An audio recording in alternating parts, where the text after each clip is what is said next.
അലൈക്കും പ്രിയപ്പെട്ട വിദ്യാർത്ഥികളെ, നമ്മളൊരു പുതിയ പാഠം പരിചയപ്പെടാൻ പോവുകയാണ് ഇന്ന്. Sir C V Raman. അപ്പോൾ പ്രസിദ്ധനായ ഒരു സാഹിത്യകാരനാണ് സർ സി വി രമൻ. പരിചയപ്പെടാം. കാവേരി ജനൂബി ഹിന്ദുസ്ഥാൻ കാ മഷഹൂർ ദറിയ ഹെ. കാവേരി ജനൂബി ഹിന്ദുസ്ഥാൻ കാ, അതായത് സൗത്ത് ഇന്ത്യയുടെ, തെക്ക് ഇന്ത്യയുടെ ഒരു പ്രധാനപ്പെട്ട ദറിയ ഹെ, നദിയാകുന്നു. ഇസ് ദറിയാക്കെ കിനാരെ, ഈ നദീ തീരത്ത് ഏക് കസ്ബ തിരുച്ചിറാപ്പള്ളി ഹെ. തിരുച്ചിറാപ്പള്ളി എന്ന് പറയുന്ന ഒരു ഗ്രാമമുണ്ട് ഈ നദിയുടെ തീരത്ത്. ഓക്കെ. ചന്ദ്രശേഖർ വെങ്കട്ടരമൻ അദ്ദേഹം 7 നവംബർ 7 1888 को, അതായത് 1888 ഇസീ കസ്ബാമേ, ഇതേ ഗ്രാമത്തിൽ തന്നെ പൈദാ ഹുയെ, ജനിച്ചതും. ഉൻകെ വാലിദ്, അദ്ദേഹത്തിൻ്റെ പിതാവ് ചന്ദ്രശേഖർ അയ്യർ एक स्कूल में സയൻസ് और ഹിസാബ് കെ ഉസ്താദ് थे. ഒരു സ്കൂളിൽ സയൻസിൻ്റെയും കണക്കിൻ്റെയും ടീച്ചറായിരുന്നു, ഉസ്താദായിരുന്നു. മാ, അദ്ദേഹത്തിൻ്റെ ഉമ്മയോ പാർവതി അമ്മൽ ബി, പാർവതി അമ്മലും പഠി ലിഖി ഖാത്തോൻ തെ, അവളും എഴുത്തും വായനയും അറിയുന്നൊരു സ്ത്രീ ആയിരുന്നു. ഗറോലോ മാഹോൽ കാ അസർ വെങ്കട്ടരമൻ പർ ബി പഠ, അതായത് ഗാർഹിക ചുറ്റുപാട്, അതായത് വീട്ടിലുള്ളവരെല്ലാവരും എന്താ പറയുക, അഭ്യസ്ത വിദ്യരായതുകൊണ്ട്, അതായത് ഉള്ളതുകൊണ്ട്, അപ്പം ഗാർഹിക ചുറ്റുപാടിൻ്റെ അസർ, അതായത് സ്വാധീനം, വെങ്കട്ടരാമൻ പർ ബി പഠ, വെങ്കട്ടരാമനിലും ചെന്നു പതിച്ചു, അത് ഏറ്റു എന്നർത്ഥം. അതായത് അദ്ദേഹവും പഠിക്കേണ്ടി, ചുറ്റുപാട് അങ്ങനെ ആകുമ്പോൾ അങ്ങനെയാണല്ലോ, മറ്റുള്ളവരും പഠിക്കേണ്ടി വരും. വോ ബച്പൻ സേ ഹി, അദ്ദേഹം കുട്ടിക്കാലം തൊട്ട് തന്നെ ബഡേ മിഹ്നത്തി, വളരെ അധ്വാനിയും ഓർ ദഹീൻത്തെ, നല്ല ബുദ്ധിയുള്ളവനുമായിരുന്നു.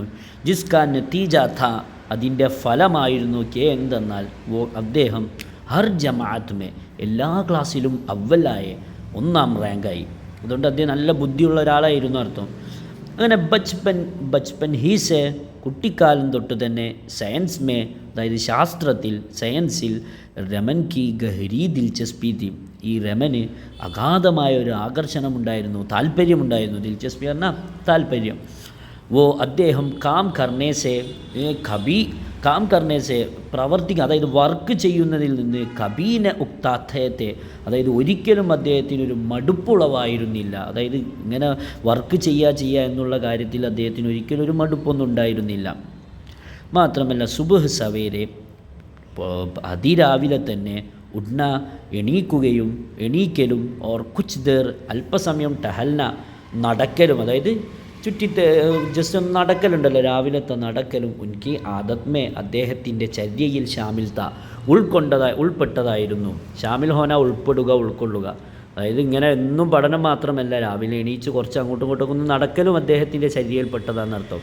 വോ അദ്ദേഹം ഏക് അച്ഛേ ഉസ്താദ് ബി തെ, അദ്ദേഹം നല്ലൊരു അധ്യാപകനുമായിരുന്നു. അപ്നെ താലിബെ ഇൽമോ കാ, അദ്ദേഹം തൻ്റെ കുട്ടികളെ ബഹുത് ഖിയാൽ രക്തത്തെ, തൻ്റെ കുട്ടികളോട് ഒരുപാട് ശ്രദ്ധ ചെലുത്തുമായിരുന്നു. അതായത് കുട്ടികളെ വിഷയത്തിൽ അദ്ദേഹത്തിന് ഒരുപാട് എന്തുണ്ടായിരുന്നു, കുട്ടികൾ എന്തെങ്കിലും ആയിക്കോട്ടെ എന്നല്ല, അദ്ദേഹത്തിന് നല്ലൊരു ശ്രദ്ധ ഉണ്ടായിരുന്നു അതിൻ്റെ വിഷയത്തിൽ നടത്തും. വോ അദ്ദേഹം ഹുൻകി ഹർ മുഷ്കിൽക്കോ, അദ്ദേഹം തൻ്റെ എല്ലാ പ്രയാസത്തെയും ദൂർ കർണയ്ക്ക്, ഒഴിവാക്കാൻ വേണ്ടി കോശിഷ് കർത്തേത്ത്, ഒരുപാട് പരിശ്രമിച്ചിട്ടുണ്ടായിരുന്നു. മാത്രമല്ല വോ അദ്ദേഹം അപ്നി ദുൻഖെ, തൻ്റെ സമ്പത്തിന് പക്കെ, വളരെ കൃത്യതയുള്ളതും, ഓർ വക്തുക്കെ, സമയത്തിന്, മറ്റേ സമ്പത്തിന്, ഇത് സമയത്തിന്, പാബന്ധത്തെ, വളരെ ചിട്ടയുള്ളവനുമായിരുന്നു. അതായത് സമയത്തിന് ചിട്ടയായിരിക്കും, അതായത് കൃത്യസമയമായിരിക്കും. സമ്പത്ത് എന്ന് പറഞ്ഞാൽ തോന്നിയ പോലെ ചിലവാക്കൊന്നുമില്ല, അതൊക്കെ എന്താണ്, അതിൻ്റേതായ രീതിയിൽ കൃത്യമായിട്ട് അദ്ദേഹം ചിലവാക്കിയിരുന്നുള്ളൂ. ഓക്കെ, നിങ്ങൾ മനസ്സിലായിട്ടുണ്ടാവും. ശരിക്കും പോലെ വായിക്കാനും പഠിക്കണം, അതോടൊപ്പം തന്നെ അർത്ഥം വെക്കാനും പഠിക്കണം. അസ്സലാമു അലൈക്കും.